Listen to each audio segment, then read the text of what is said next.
which technology, and they're in broad categories like, say, methane pyrolysis or geothermal, but they're not sure what exact breakthrough that the Academia Sinica researchers are doing, and so they want to find out if that particular breakthrough is something they're interested in. So is it possible to maybe link the technology to the research paper? Actually, today's I'm going to introduce some our technology. So Okay. I think today's slides will be shared with you, and that will include the kind of broad sense of the breakthrough we have accomplished. Okay. But Sherry, to Howard's question, if students want to find specific research papers by our teams, is there a way for them to do that, or can we start posting maybe some links to our departments that would have like papers listed, or what's the best way for them to do more background research? Yeah, we have the things about I know we have a couple of papers published for our team, but some of them I think due to I think the purpose is different. If they want to apply the IP right, and then they sort of they don't publish paper. So some of the team they haven't published paper because our president was kind of asking them to reach the technology milestone first before they publish paper. But we have a few breakthrough. We have released the news release, so I think that's also we can share with you. Okay. So Howard, Yeah. a lot of this research is still sort of pre-publication, but we'll start posting as much as we can about the various technologies, and otherwise, if you ping us one-on-one, like I put my email in the chat again, we'll get you as much background info on the current state as possible. Okay. Cool. All right. I don't think we're going to have a huge crowd today, but we're going to record this and post it again for the benefit of everybody. So welcome, Jimmy and Howard and everybody. Today, we're going to introduce the technologies that Academia Sinica has been working on. Sherry's going to go through that.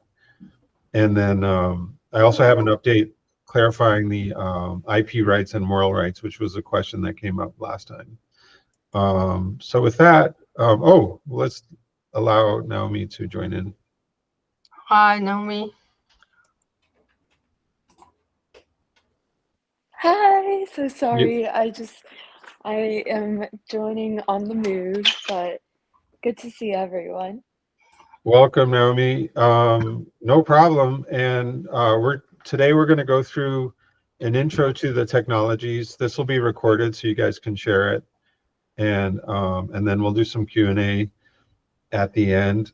This presentation will get a bit into the weeds, so appreciate you guys hanging in there. And if you have questions as we go, feel free to ask.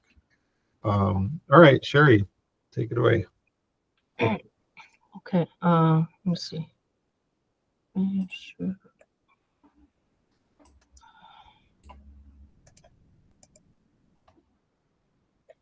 Please, can everyone see my slides? Yep, just go full.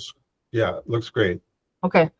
So this slide will probably only basically introduce some of the Taiwan's energy challenge, and also some of our technology we have developed, and some of the most up-to-date accomplishment. Okay.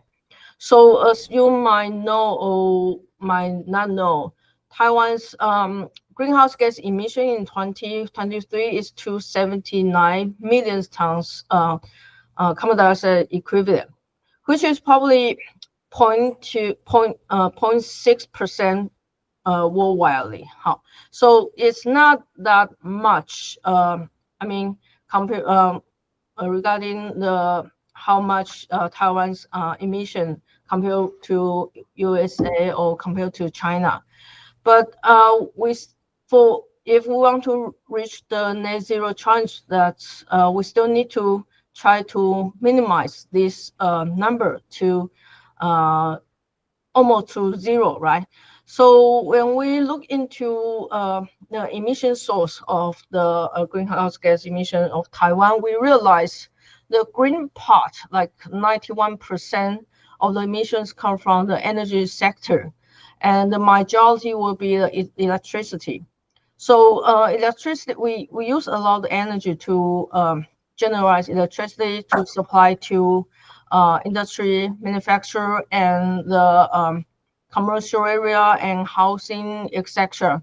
But we think for the transportation part, the oil burning car is like a 13%. I mean, compared to states, I think states about 30% or something, and for the manufactured one, it's like 11%. So we can see for energy sector will be the priority that if we want to reach the net zero, and we need to sort of change the energy type, either for the renewable energy or some kind of low carbon or even carbon-free energy type. And we also think about for the trend of electrification. We believe if I think the strategy we try to think of for net zero target, it will be easier to transfer other emission source to electricity, and then we try our best to provide a carbon-free electricity. Yeah. So we think in the future, electricity, the top priority will still be decarbonized in the electricity generation. Okay. So this is the policy recommendation report we released, I think three years ago. We actually spent almost more than 2 years to study Taiwan's energy challenges and analyze different sector, and we come up with this recommendation. So we think for Taiwan's net zero goal and technology, we sort of suggest the government to develop with priority 5 technology. Those 5 technology are not mature technology, but we think we need to invest as soon as possible, so that maybe by 2050, those new technology can be put into work at the time.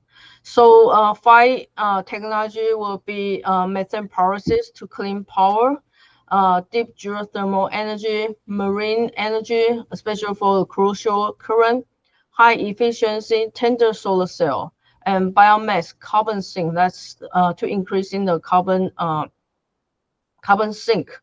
And the other technology is not that they are not important, but with the green power, with the traditional solar energy, we think that's the mature technology, and we just keep expand and maybe to increase the installation capability is enough.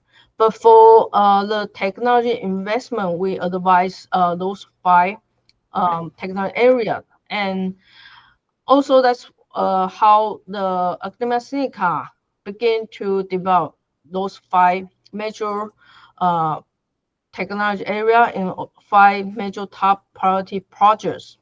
Okay.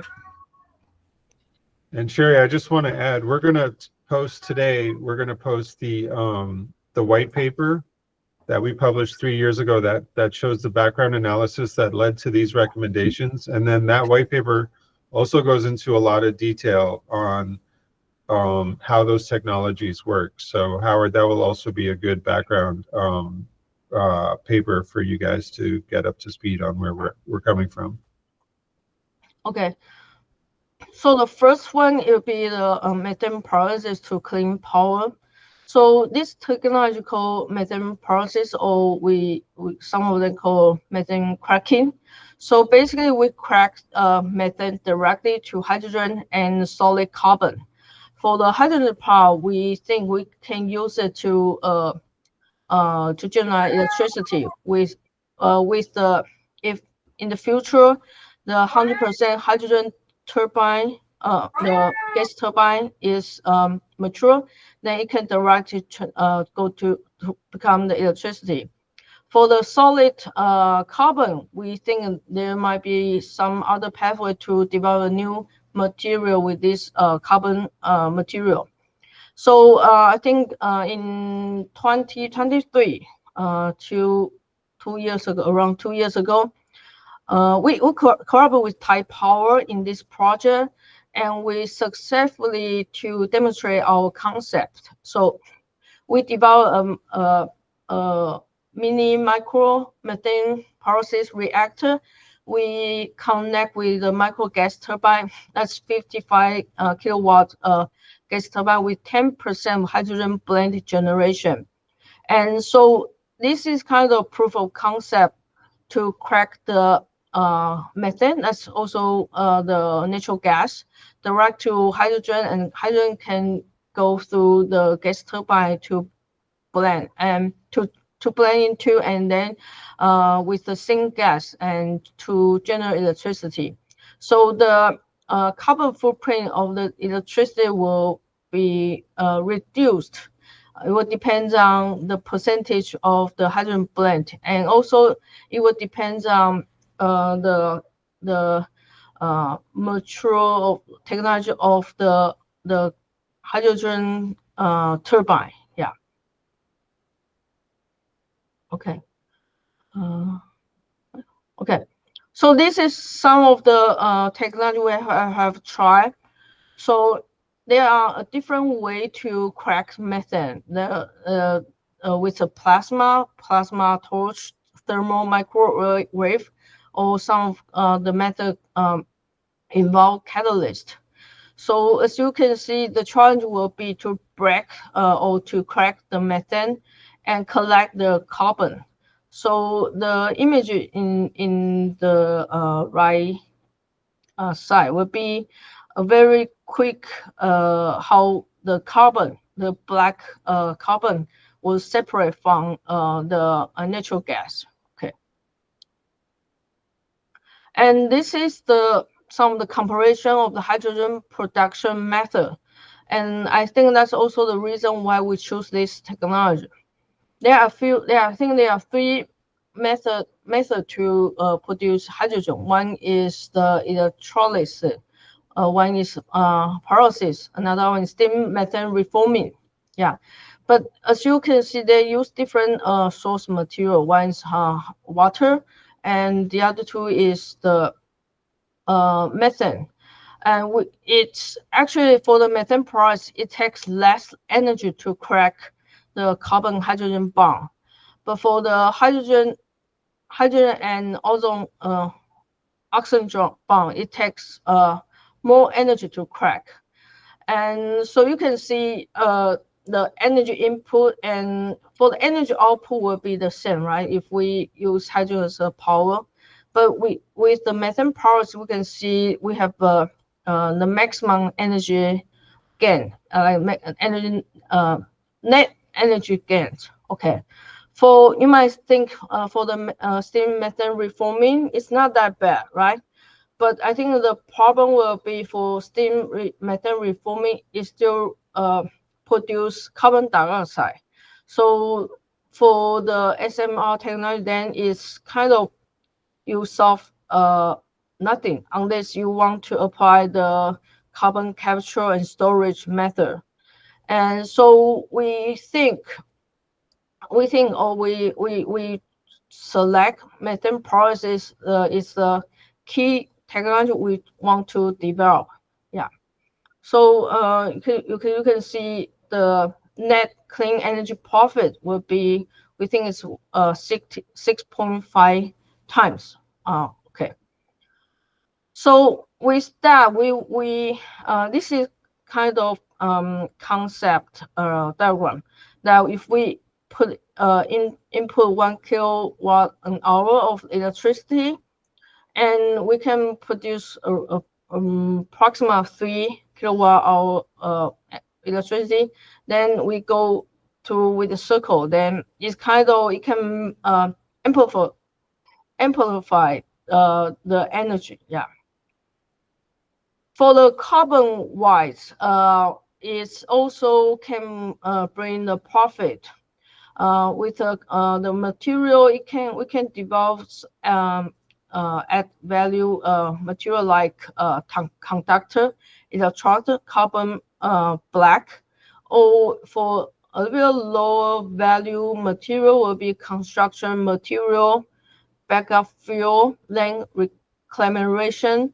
So this profit will be our byproduct. But if we can also get some profit from our byproduct, then we can offset the cost of the electricity generation.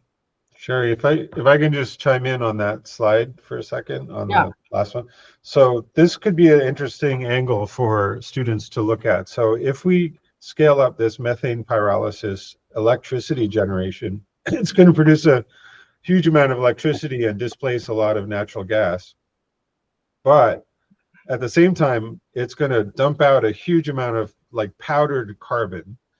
It's called carbon black, or you know, it's just like solid carbon. It comes out like a powder, and we're going to have mountains of this stuff. So one angle to this business model is figure out what we can do with this carbon, and depending on the chemical configuration, you know, how you get it to come out of the reactor, you can use it for a wide range of uses, including, you know, specialized carbon materials and all of that. And actually today there's a company in the US that does this for tires. So the carbon black goes into tires. But if you guys can come up with ways to use the carbon black and sell it, instead of just having mountains of it pile up behind our electric plant, that will reduce the byproduct, you know, figure out what to do with it, but also it will reduce the cost of the whole thing, because we're now selling this material instead of just having it on hand. So I just wanted to explain a bit more background on the carbon angle. Yeah, and also to add on, there's a company called Monolith in the state. Yeah, Monolith. They also they actually commercialize the methane process technology, but what they sell is not hydrogen. They sell carbon instead. It's more profit. Yeah. Okay. Okay, so for the for the Monolith case, their hydrogen, I think they just burn out, or they just release in the air. They don't use the hydrogen part. But in Taiwan, even though the carbon might be more valuable or profitable, but we need the hydrogen to put into the energy as an input. Yeah. Okay. Okay. So for the milestone of this project, as Howard asked earlier, I think we in the Taiwan cases 2 years ago, from that time we actually scale up 50% of the reactor already. Right now we can produce the hydrogen 0.8 kilogram an hour, and with no maintenance for 10 days. So it's kind of duration test, and also try to test the stability and the whole machine. And we also in the process to keep scaling up. So by, I think not 2025, but probably mid 2026, it will be 8 kilogram an hour. and our plan for 2027 will be 40 kilowatt an hour. So right now the team efforts try to scale up to try to match to megawatt level gas turbine. So in 2027, for this capacity, we can link the reactor directly to 5 megawatt gas turbine with at least 20% of blend hydrogen burning. Yeah. So for this technology, there are a few possible pathway. Yeah, one is we can connect to gas turbine and then going through the grid to generate electricity. The second one will be we can also connect to a fuel cell or small scale gas turbine, like a megawatt level gas turbine. Then it will be good for the distributed grid because for a megawatt level turbine, it will be more like a building size or a small company size electricity generation part. So it can supply I think the whole building, like for emergency gas turbine, it will be megawatt level. Yeah. So we can connect to fuel cell and it will good for distributed grid. And the third pathway will be we can also put it into produce clean hydrogen. Yeah, right now most of hydrogen produced company using the SMR technology.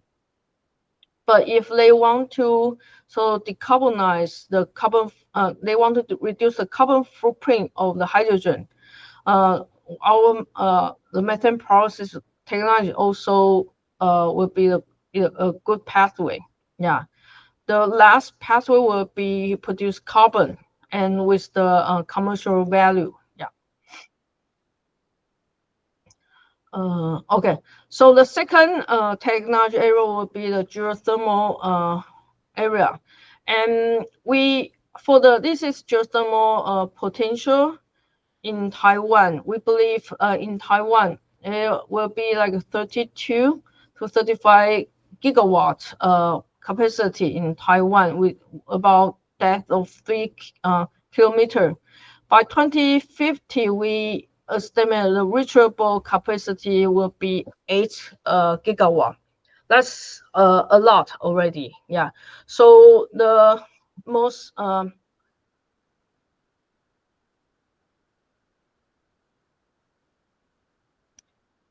Oops, we lost Sherry, guys. Hang on one second. We'll wait for Sherry to come back. Do you guys have any questions so far on the methane pyrolysis part?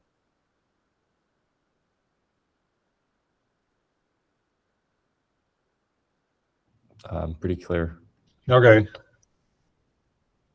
Oh, Sherry says she got kicked out. Okay. Let me help Sherry get back.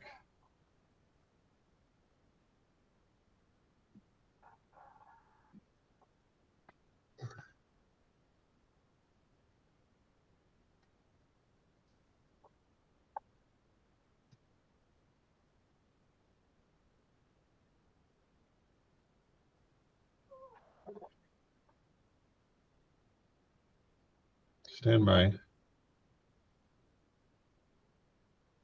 See if Sherry can rejoin.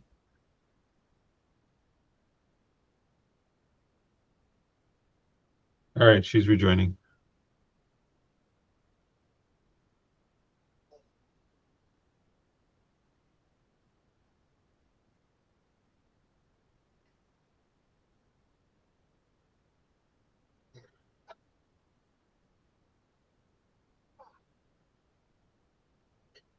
So just as Sherry's rejoining, just to explain. Oh, she's already rejoined. Welcome back, Sherry. it's just me. It wasn't me. Is it your time? You wait to remind me the time. No, you have all the time you want. Nobody did anything. Okay, so apology. I think it's because they want to verify my email Okay. for some reason. So All right. Okay. Can you reshare? There you go. Yeah.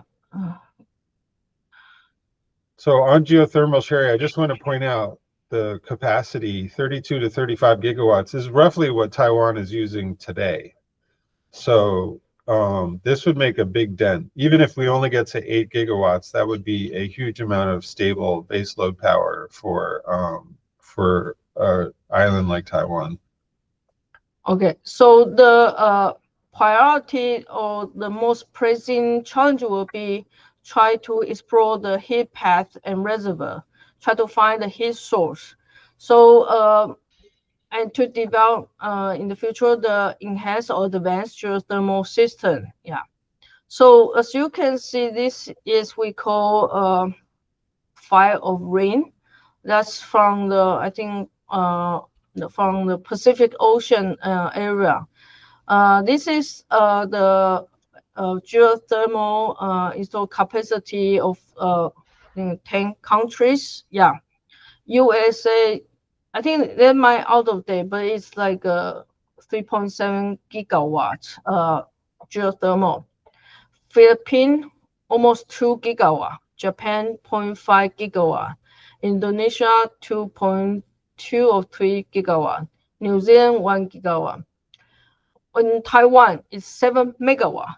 So from our director, the Yu Gao Chen, he is the geoscientist. He is like, it's impossible. Taiwan doesn't have the geothermal, but we just need to locate the heat source more precisely, and so we can reduce the initial cost and risk for the investment. Yeah.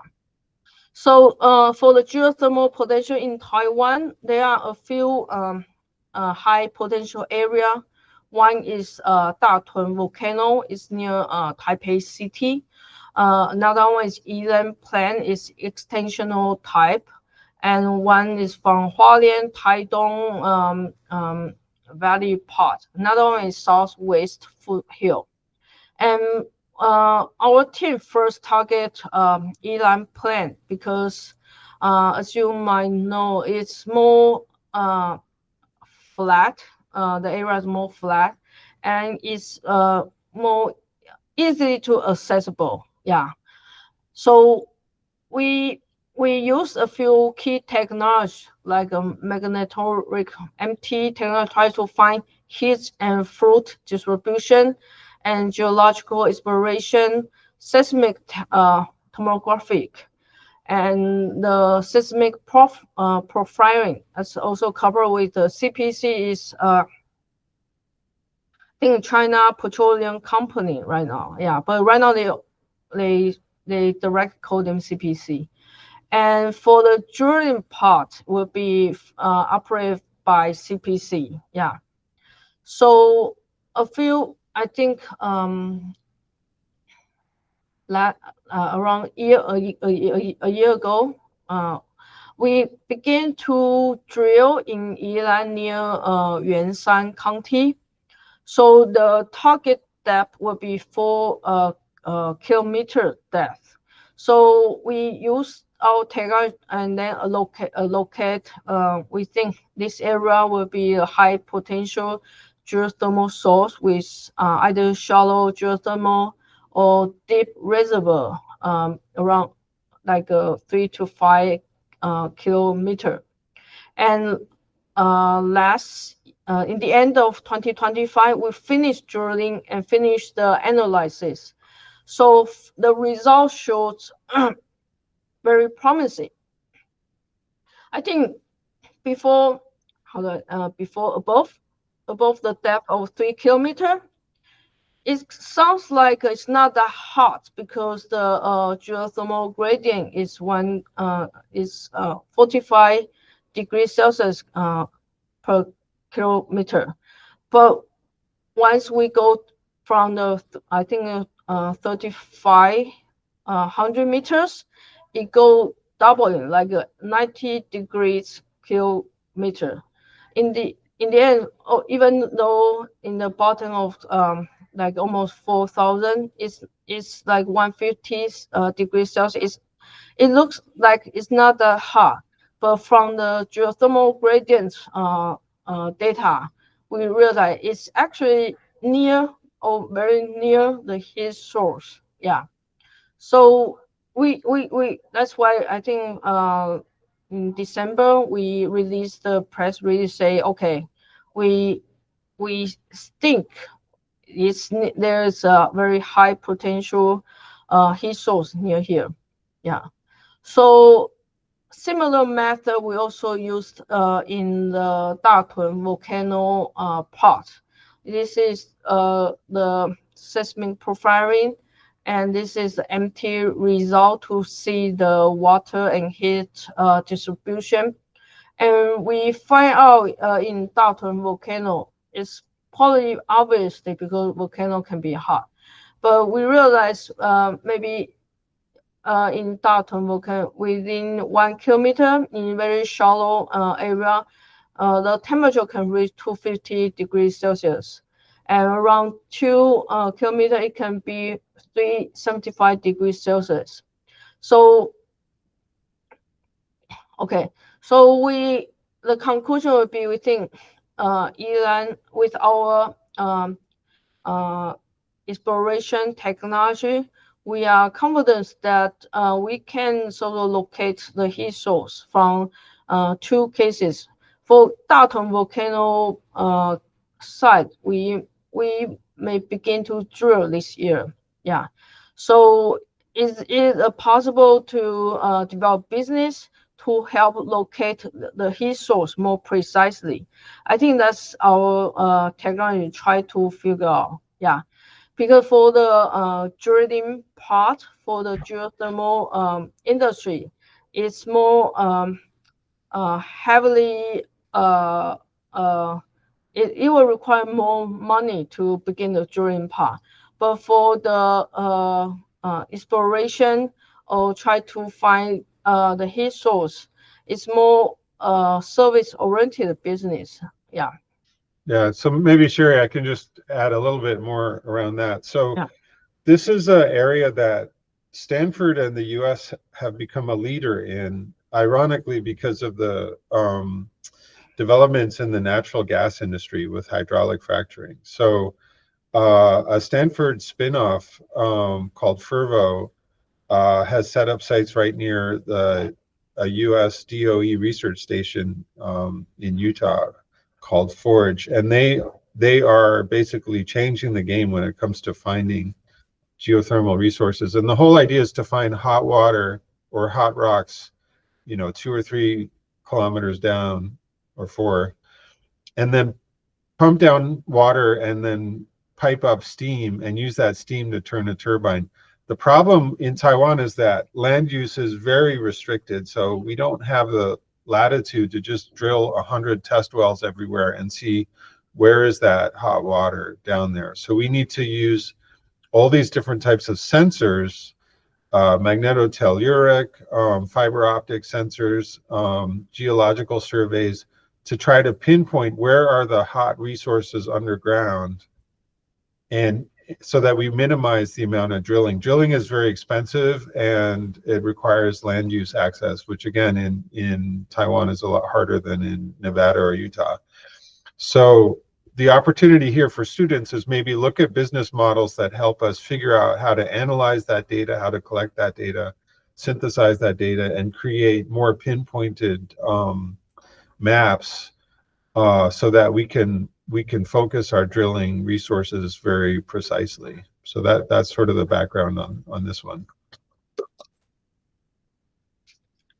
Naomi has a question. If imports are likely, and this is a big business risk, would drilling tech or finding heat source tech be a bigger priority or a problem?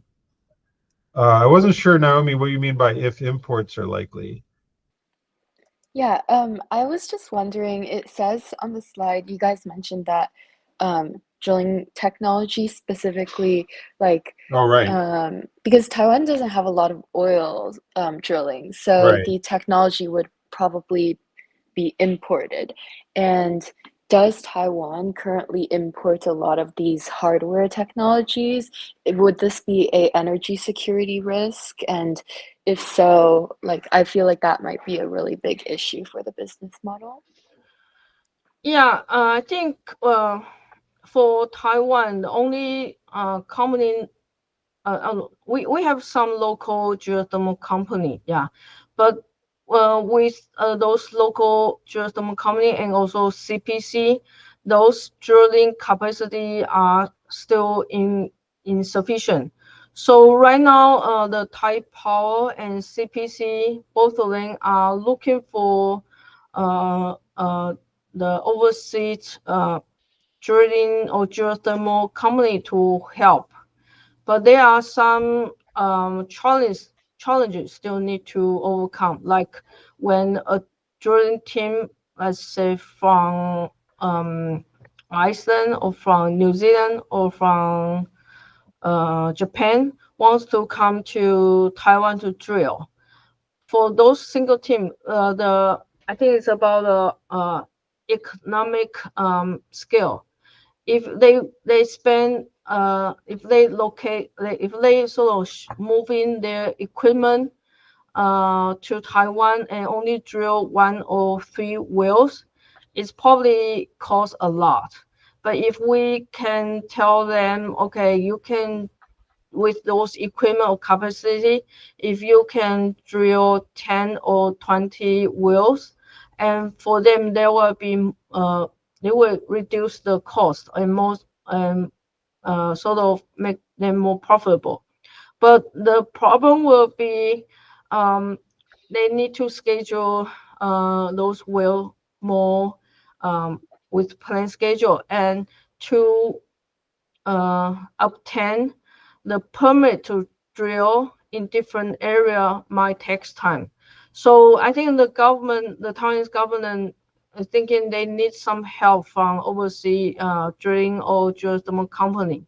But in reality, I think they still try to figure out the mechanism, like how to help out Taiwan. And you were saying, how will that be like a business risk or kind of I think it would depends on how the overseas business thinking. If they just want to provide the drilling service, they don't want to operate in the future. I think probably for them it will be okay. They just selling the drilling business. But if they want to invest just a more power plant, it will be different business model. But in Taiwan, like for the offshore wind case, we don't have the offshore wind technology in Taiwan. So for offshore wind cases, we actually, the government sort of map out the area and they ask the overseas company to bid for the area to develop offshore wind turbine. So it's another model. We were thinking maybe it's possible to copy in geothermal, like if the government can locate a certain area and we can say, let's say this area with very high potential geothermal or heat source in certain way, and it's open for the overseas company or local company to bid and to drill. Yeah, it's possible. But I would say some of the pathway still takes time to go through, because in Taiwan, it you need to obtain the consensus or you need to get the permit from different department. So it really takes time. Yeah, because in, near everyone, everywhere there will be community near. It's not like in Utah or California. It will be a desert wilderness area, and then the company can just drill. Yeah. So Mark, Sherry, you want to comment? Yeah. yeah, so just to summarize the situation, so I think similar to offshore wind, it seems like the pathway is open for drilling companies from overseas to partner in Taiwan and do the drilling. But it sounds like maybe the highest priority right now is to identify exactly where to drill. Just like with offshore wind, they identified a channel offshore where it has the strongest wind. We still have to really do that with geothermal, and of course it's underground, so it's even harder to find. So maybe the near term opportunity is this technology around identifying underground heat resources, which there's also like an AI angle to this too, right? You'll have millions of points of data, and it's a matter of synthesizing it all to figure out, you know, where to point the wells. So hopefully that helps. Okay, so I'm gonna go to the third area, will be the marine energy, especially for the crucial current one. So as you may see from the West Pacific current, there is the crucial current coming from Philippines to Japan. So this is some observation data in the left side. So it's the average, I think with the average current speed. So we estimate, I think East Taiwan has higher potential than Japan and then the Philippines. So we actually, the current in East Coast of Taiwan is 1.5 to 2.5 times stronger than Japan and Philippines. So we do have the suitable current to develop current energy. Okay, so we begin with trying to find where might be the most potential site to develop current energy, because we still need to put the anchor and also the grid. Okay, so two big area. One is offshore Elam, and one is offshore Taitung. We think it's two potential offshore sites. Okay. So with this is the buoy observation about the current speed. So the current speed is 1 second 80 centimeter, and the flow direction we realize is relatively very stable with I think east north side, and the tidal influence is less. So we also find from our modeling analysis, the global warming could even enhance the current speed. Yeah.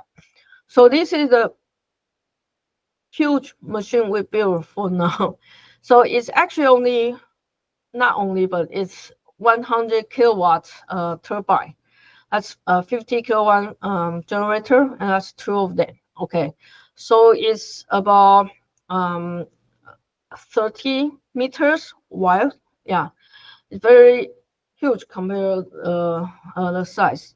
So we have some technology to build the shell with the blades and bearing and ankle system.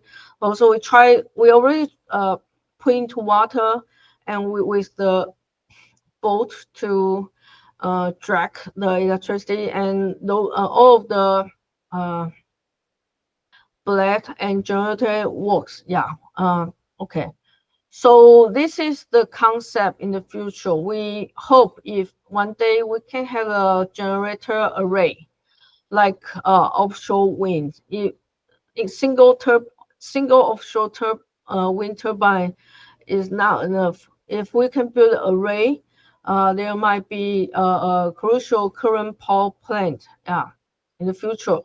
And the estimate install capacity from the area size is about, I would say, probably 10 gigawatt. So it's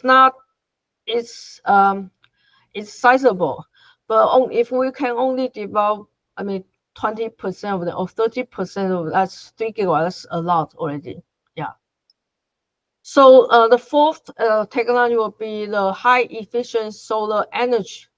I think that's very important or unique to Taiwan because we have a very high population density compared with other countries. Yeah, so we solar energy obviously is a very mature technology. If we install enough solar energy, we can get solar energy back, but that will use up a lot of our land area, which is we don't have a luxury to build. Or if we build too many solar energy, some of the community might have issue with it.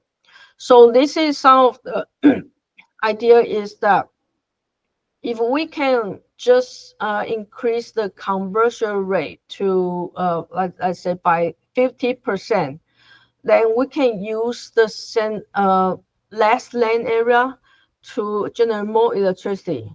Okay, so that's the idea. And for the high efficiency solar energy, there are a few technology like 3-5 multi-junction, but it's very the efficiency is like 40%, but it's complicated and too costly. So we were aiming at this is perovskite silicon tandem technology, which can obtain to 30% of efficiency. Okay, for maybe this. If I could just jump in for real quick, just to explain, perovskite is another mineral, similar in some ways to silicon. It's naturally occurring. It was discovered by some guy named Perovskite. It absorbs light from a lower bandwidth. So if you can match it on top of silicon, it will double the wavelength absorption. So it's ideal for Taiwan because you're basically if you're capturing lower light conditions and then high light conditions, you're like doubling the amount of sunlight that you're capturing throughout the day. So that's the idea here, is to basically somehow glue perovskite on top of silicon into one solar panel and then double your capacity. Yeah. So I think for the silicon, the current technology for silicon-based solar energy, the efficiency is around 20%, commercialized one, 20 or 22% of the efficiency. So if we can add one layer above the land to absorb more light, if we can push it to 30%, then that's increased by 50%. Yeah, that's a lot. Yeah. So this is the structure of the tandem perovskite silicon cell. As you can see, the upper cell will be perovskite, the bottom cell will be silicon bottom cell. So the bottom cell is actually the mature technology. But what we are trying to develop is interconnecting layer, and some of the technology try to put them together with the efficiency is higher. Yeah. So this is the concept what Mark just said about how to absorb different wavelength of the heat. Yeah. And current process is we actually successfully build the tandem perovskite silicon solar cells. Right now, the cell area is 3 centimeters square. It's not that big, but if we can keep enlarge the area to 10 to 20, then it's commercially ready, because then you can put different cell into a module. And right now for the 3x3 cell, right now we have successfully exceed 30% of energy efficiency conversion rate. Yeah. So what will be the best business plan? Like we think for right now, probably no country doesn't have the solar cell. It's probably solar energy probably the energy that every country can develop or install.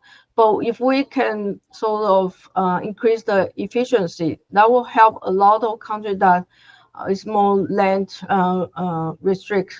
Yeah. Yeah, so maybe the business opportunity here is, let's say we get these high efficiency solar cells off the ground.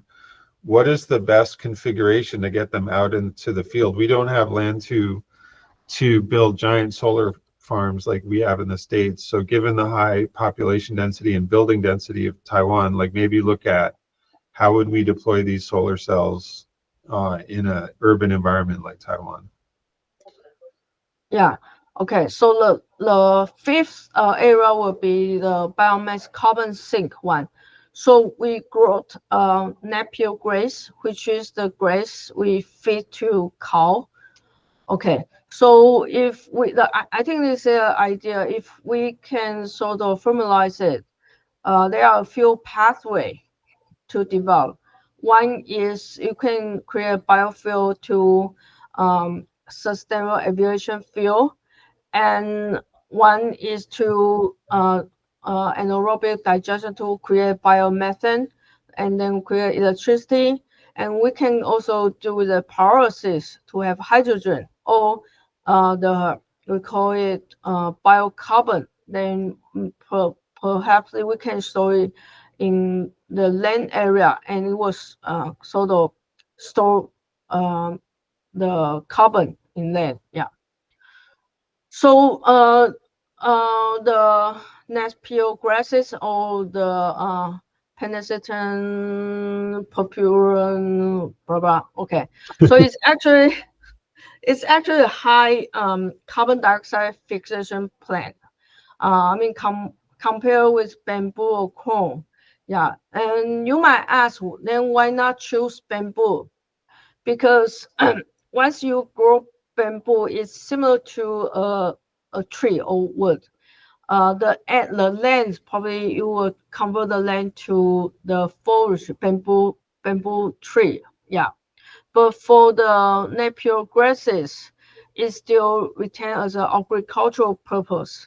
If we sort of still use agricultural land as an agricultural purpose, and it's more flexible and easy to grow. And we can use it as for our uh, some of the more water restricted area to grow those grass. And if one day we want to go back to grow the rice or any other crop, we can still grow crop. For the bamboo case, then it's not going back to agriculture. Yeah, so that's why we choose this Napier grass, and we also already developed technology to process and make it the peninsula carbon. Yeah, okay. This is the Napier grass. It can grow 3 to 4 meters high, so it's it can grow very fast with very high biomass. Yeah. So we will introduce two more technology. That's why we think they might also relatively mature, so you can develop business plan if you are interested. One is ocean carbon sink. So as you may know, ocean is the largest carbon sink. So if we can find a way to remove carbon in marine, and then it might be a method. So we kind of doing a pilot study to grow seaweed cultivar to sort of absorb carbon dioxide direct from air. And the idea will be, okay, if we grow the seaweed and then we dump the seaweed in the deep ocean, those organic carbon will sink in very deep ocean, and it's actually not going back to the air. So it's kind of we sink the carbon in deep ocean. The idea will be that. Okay, so idea will be we can grow seaweed offshore. with this kind of design. As you can see the picture in the right side, this is a real site near Taiwan. We grow the seed here. And right now we are trying to sort of estimate or measure like how much, if we release those seaweed, how much will be how much carbon will be sealed or sink in the deep sea, and how much might sort of decompose. Yeah. So okay. So this is the idea is this is the real site seaweed farming. Yeah. After the typhoon, the site is still there. So it's kind of typhoon resist method. It's relatively very natural. Yeah. The last one will be solid oxide fuel cell. We actually developed this technology so that we think if we can connect this fuel cell to our methane pyrolysis reactor, it can be a small scale electricity source. Yeah. So a few technology we are involved. One is electrochemical hydrogen pump. So we call it purify the hydrogen to a higher percentage of hydrogen, and then it can go to the fuel cell. And then another one is for the fuel cell itself. We actually have already tried the material, and then especially we can operate at a relatively lower temperature, like a 600 degrees Celsius. With that, it will be less energy consuming. Yeah. So this is some of the system we built, a very small scale right now, but some of the efficiency or the flow rate we have already tested. Okay. I think so probably don't have time. Yeah. Sorry, wait. Okay, so hello? Thank you, Sherry. Yeah, we're still here. Thank you, Sherry, and thank you everyone for hanging in there. That was a very deep dive into, well, initial deep dive into our technologies. So thanks again for sticking with us. Howard and Naomi, do you have any other questions on the technologies? At least that's an intro, and we can go into deeper dives in future phone calls on any specific technologies that people are interested in. I think this is a really good rundown on all the technologies. I'm glad we recorded it so we could forward it to all the other participants in the competition.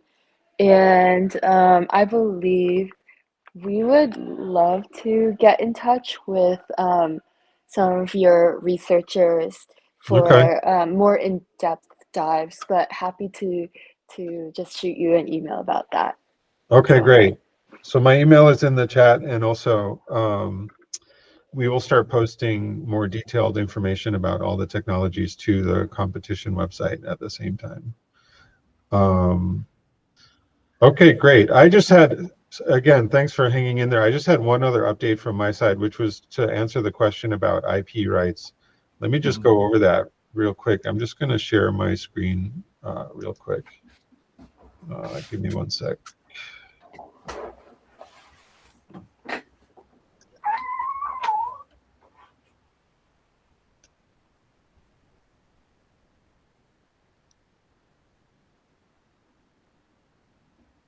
All right.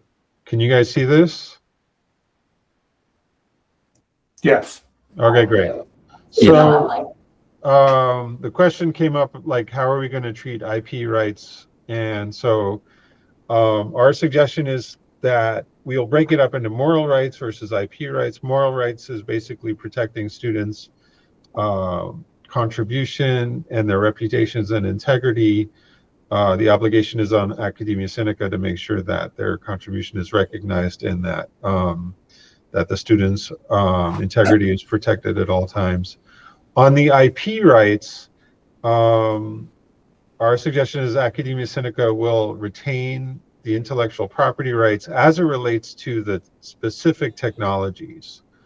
We're not after the students' IP so much as we're trying to protect the IP that Academia Sinica has developed. So if students want to build a business after this competition, using their business plans, they have the option to create a startup and then license both the business plan as it relates to the technology from Academia Sinica. If they want to go their own way and basically take the framework they've developed, but not use the specific technologies from Academia Sinica, they're free to just move ahead without a license and just sort of do their own thing. So this is more about just protecting the IP from our own technology rather than trying to take the students' IP.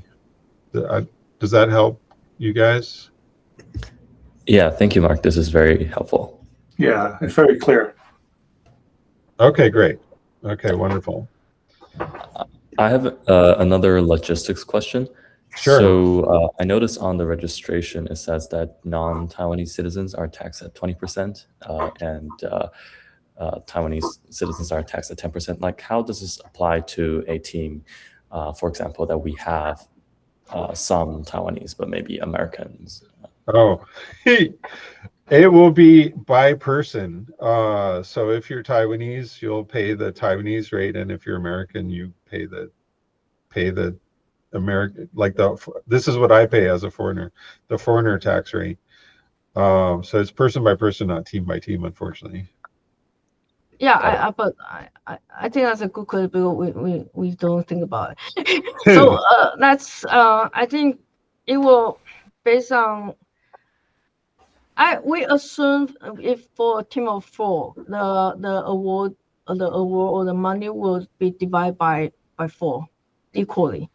But if you have different contribution ratio, I guess we can act upon it, right? So the team awarded will be the same. So if you want team leader will get more, I mean, with the consensus with each team member, because we will need you guys to sign kind of receipt. Then for the team leader will be maybe more money than the other team member. So the percentage wise will act accordingly. Yeah. So if you want the Taiwanese student to sort of get more money, so with a lower tax, and then go back to this room to use that, then it's fine with us. I don't know if that's legal. But yeah, no. So it's person by person, not team by team, Howard. Cool. Any other questions, you guys? All right. So going forward, we're going to have office hours every Thursday evening for the next 4 or 5 weeks. But any specific topics you want us to do a deep dive on during that call, we're happy to queue that up. Otherwise, so we'll use that time as an open window. And feel free to send your friends our way during that window, but we're also happy to schedule one-off calls as well beyond that. But we will have ongoing Thursday night calls for you guys. So we would like to encourage you guys to go for earlier. Yeah, because as you might know, the mid-February will be the Chinese New Year. So the research got slower and slower before the Chinese New Year. So if you guys want to schedule an individual meeting with the research team, I think it would be better to let us know as soon as possible so we can schedule with the PI. And yeah. And if there's one PI, one team you think would be of general interest to a lot of people, maybe we could just queue them up for one of these Friday sessions or one of these Thursday, Friday sessions. Smooth. Well, thank you guys. This was a slog. I know you guys are busy setting up your classes and everything, and really appreciate you coming in and helping us flesh this out and all your great questions. So thanks again, and shoot me an email anytime if other stuff comes up. Otherwise, we'll see you on the next one. Thank you. Thank you. Thank Hey, you. Yeah, we'll stay Mark? online. Yeah, we'll stay online, Jimmy. yes, thank you. Okay. Thank you, guys. Thank you. Thanks, guys.